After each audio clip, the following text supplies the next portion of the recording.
मेरे पास स्विफ्ट है 2022 मॉडल। इसमें क्या होता है, जब हम गाड़ी शुरुआत में ख़रीदते हैं तो पॉल्यूशन जो अंडर कंट्रोल एक सर्टिफिकेट होता है, वो बेसिकली आपको 1 साल के अंदर नहीं बनवाना होता है। उसके अगली साल जब आप बनवाओगे तो आपको जहाँ पॉल्यूशन सर्टिफिकेट वाले सेंटर होते हैं ना, तो चेक करते हैं, आपने देखा होगा कहीं कहीं वो जो अपने वो पेट्रोल पंप वगैरह होते हैं, तो वहाँ किनारे पे मिल जाएगा, या किसी आप स्टेट बॉर्डर पार करोगे वहाँ मिल जाएगा साइड में आपको। तो वहाँ पे हम लोगों को वो चेक करवाना पड़ता है। उसके बाद हमारा ये हो जाता है कि हमारे जो सरकार के पास जो डेटा पहुँच गया है, तो उसके हिसाब से हमारी गाड़ी पॉल्यूशन नहीं कर रही है। तो बेसिकली पॉल्यूशन में क्या क्या होता है वो ये बता देंगे, कितनी गैस कौन सी निकल रही है और कितने हार्मफुल पार्टिकल्स निकल रहे हैं, ये सारा कुछ उसमें आ जाता है। और वो चेक भी कैसे करते हैं, क्या लगता है आपको ये रियलिटी में चेक करते होंगे वो लोग? आप करवा के देखना, कि या करवाया हो तो बता देना आप मुझे। वो सिर्फ हमारे यहाँ क्या करते हैं, सिर्फ गाड़ी के नंबर प्लेट का फ़ोटो खींच लेते हैं, आगे या पीछे का भी डाटा एंट्री करते हैं उसमें, मतलब गाड़ी नंबर डालेंगे और एक स्लिप निकाल के आपको इस टाइप की स्लिप निकाल के आपको दे देगा। आपका पॉल्यूशन बन गया, आपकी गाड़ी कोई धुआं नहीं दे रही है। चाहे दे रही हो या ना दे रही हो, सरकार इसी बात में खुश है और वो एमिशंस पे एमिशन नॉर्म्स लाती जा रही है। मतलब उसको एक पर्ची से मतलब है, ये मतलब नहीं है कि गाड़ी रियलिटी में कितना धुआं दे रही है, कौन सी गाड़ी नहीं दे रही है नहीं दे रही है। अगर आपकी गाड़ी 15 साल से ऊपर हो गई है तो सरकार के अनुसार वो गाड़ी कटवा दो, और स्क्रैप के रुपए जो मिले आपको 1000-2000 स्क्रैप के रुपए मिले आपको 10-20 हज़ार, वो आप घर पे लेके चले आओ। ये है सरकार का फंडा। बट ये गाड़ियाँ मेरी जो है BS6 है, इसमें क्या आया था, रियल टाइम डायग्नोस्टिक सिस्टम आया था इसमें। उसके बाद BS6.2 आया था, फेज़ 2 आया था, उसमें रियल टाइम मॉनिटरिंग सिस्टम आया था। उसमें ये देखा जाता है गाड़ी आपकी रियल टाइम में कितना पॉल्यूशन फेंक रही है। फिर इस पर्चे का क्या मतलब है भाई? जब सारा कुछ ही आप दे रहे हो तो इस पर्चे से क्या देख लूँ मैं कि मेरी गाड़ी पॉल्यूशन दे रही है ना दे रही है? बस मैं 100 रुपये का पर्चा ले जाऊँ और सरकार इसी में खुश है कि हाँ आपकी गाड़ी कोई पॉल्यूशन नहीं दे रही है। ये पर्चा महत्वपूर्ण है उसके लिए बस। रियल टाइम डायग्नोस्टिक सिस्टम में क्या होता है कि ये आपका एक OBD सिस्टम है, ठीक है? ये मार्केट से आप खरीद लो, अमेज़न वगैरह कहीं पे भी मिल जाएगा आपको। यहाँ OBD पोर्ट दिया होता है हर गाड़ी में, लगभग यहाँ दिया होता है, कहीं में यहाँ दिया होगा, मेरे केस में यहाँ दिया हुआ है। इसमें लगा के एक मोबाइल से एप्लीकेशन डाउनलोड करो, उसमें आपको ये बताती रहेगी गाड़ी कि गाड़ी कितना सूट मास फेंक रही है, मतलब कितना आपको कौन सी गैस कितनी निकाल रही है, वो सारा कुछ बताती रहेगी ये। फिर मैं ये pollution under control certificate PUCC क्यों बनवाऊँ? और अगर ये सर्टिफिकेट आपने नहीं बनवाया तो आपका चालान 10,000 से लेकर 20,000 तक का है। कल मैंने रिसेंटली एक ट्रक देखा जो आई थिंक BS4 था या BS6 था, ये कंफर्म नहीं था, नंबर से आप चेक कर लेना, मैं लगा दूंगा वीडियो साइड में।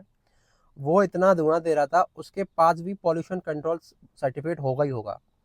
उनके हिसाब से, सरकार के हिसाब से वो पॉल्यूशन नहीं दे रहा है, वो रियलिटी में काला धुआं फेंक रहा है, पूरे इन्वायरमेंट को बेकार कर रहा है।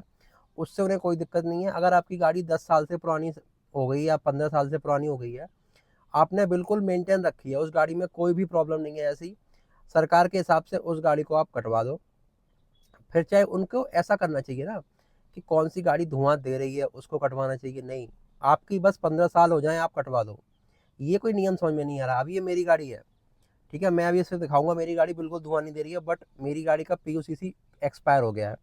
इन द केस अगर मैं मार्केट में जाता हूँ या कहीं ट्रैफिक पुलिस वाले के पास से निकलता हूँ, उसने मुझे रोका, तो वो मेरा 10,000 का चालान काट देगा और मैं कुछ भी नहीं बोल पाऊंगा उससे।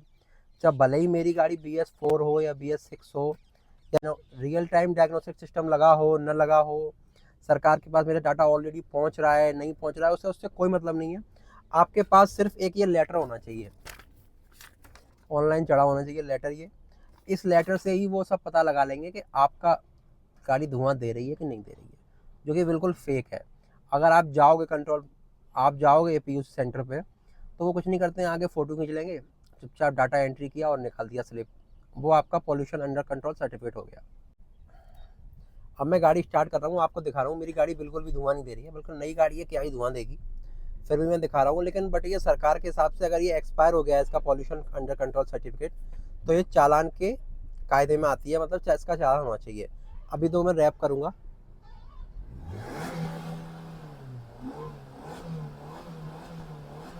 सिर्फ ये मिट्टी उड़ रही है, धुआं नहीं उड़ रहा है, मिट्टी है ये।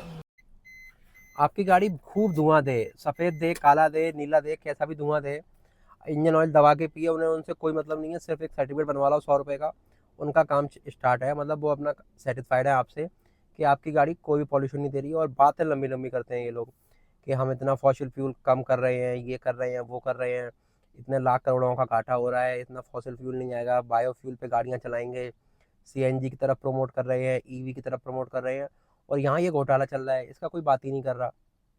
अगर आपको गाड़ी स्क्रैप करनी है तो वो गाड़ी स्क्रैप करो ना जिसको रियलिटी में वो पॉल्यूशन दे रही है, उससे उन्हें मतलब ही नहीं है। सिर्फ 10 और 15 साल लेके बैठे हैं, उसके बाद कोई भी गाड़ी हो आपको स्क्रैप करनी ही करनी है।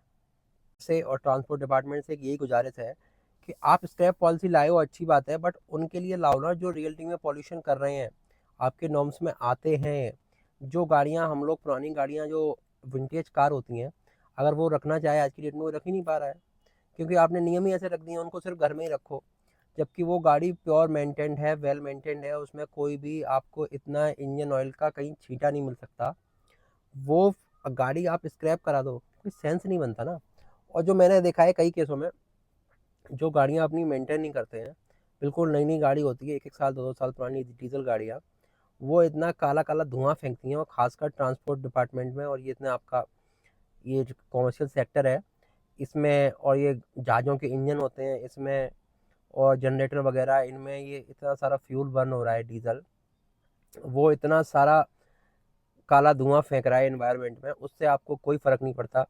सिर्फ फ़र्क पड़ रहा है इन छोटी मोटी गाड़ियों से। BS7 ला के, BS6 ला के, जो हमारी गाड़ियां हैं अच्छी खासी गाड़ियों की आप मट्टी पलीत करे दे रहे हो। कोई मतलब नहीं है उन गाड़ियों को लेने का, और डीजल का तो नामो निशान ख़त्म करने वाले हो, क्योंकि जब से DPF आ गया है डीजल की तरफ कोई जा ही नहीं रहा है। आम इंसान तो जाता ही नहीं, जिसको जो ज़रा सी भी थोड़ी प्रॉब्लम होती है वो क्यों माथा पच्ची करे, उसमें चुपचाप पेट्रोल ले लेता है। उसमें भी आप ऐसे ऐसे नियम निकाल रहे हो कि कोई मतलब ही नहीं, इसका 15 साल रखेगा।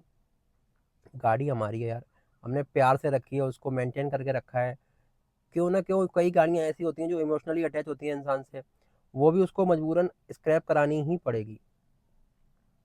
और जबकि आप real diagnostic system, real monitoring system दे रहे हो, उसके बाद भी ये ड्रामा चल रहा है। तो मेरी सरकार से ये रिक्वेस्ट है, आगे चल के अगर उनको कोई ऐसा नियम लाते हैं तो अच्छा रहेगा, जिससे जो गाड़ी पॉल्यूशन एक्चुअल में दे रही है आप उसी को स्क्रैप करवाओ, और जो गाड़ी वेल मेंटेन्ड है उसको चलने दो ना। भले ही आप NCR में ये नियम नहीं लगाओ, लेकिन बाहर के जो स्टेट वगैरह हैं उनमें तो ये नियम आप लगा दो कम से कम। You can follow me on Instagram, vehicle and car related information. मिलते हैं नेक्स्ट वीडियो में नेक्स्ट टॉपिक के साथ, तब तक के लिए गुड बाय।